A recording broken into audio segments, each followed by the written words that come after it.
ఓం శ్రీ పుణ్యలింగేశ్వర స్వామినే నమః. 12 జ్యోతిర్లింగాలని ఒకే చోట ప్రతిష్ఠించి పుణ్యలింగేశ్వర స్వామి క్షేత్రంగా ఒక అధ్యయనానికి శ్రీకారం చుట్టి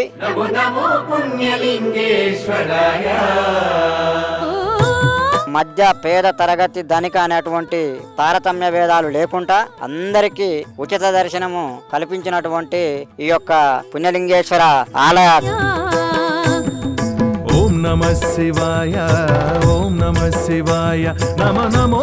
శివునికి ప్రీతికరమైనటువంటి కపిల గోవు అనేటువంటి గోశాల నిర్మించారు. ఆ గోశాలలో మహా అద్భుతంగా ఆ గోవుల సంరక్షణ చూసినటువంటి 12 జ్యోతిర్లింగాలు మన దగ్గరికి మన కళ్ళ ముందుకు మనతో అభిషేకం చేయించే మహాభాగ్యాన్ని ఈ యొక్క పుణ్యలింగేశ్వర క్షేత్రంలో ఏర్పాటు చేయడం జరిగింది.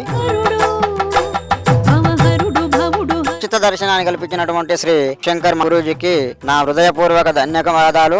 12 జ్యోతిర్లింగాలను ఒకే చోట దర్శించుకునేలా నిర్మించిన శ్రీ పుణ్యలింగేశ్వర స్వామి క్షేత్ర పూర్తి స్థాయి నిర్మాణంలో భాగంగా సిమెంట్, ఇటుక, ఇసుక, గ్రానైట్, కంకర వంటి నిర్మాణ సామగ్రిని గాని లేదా విరాళాల రూపంలో గాని మీ శక్తి కొలది సాయం చేసి సంపూర్ణ శివానుగ్రహాన్ని పొందండి.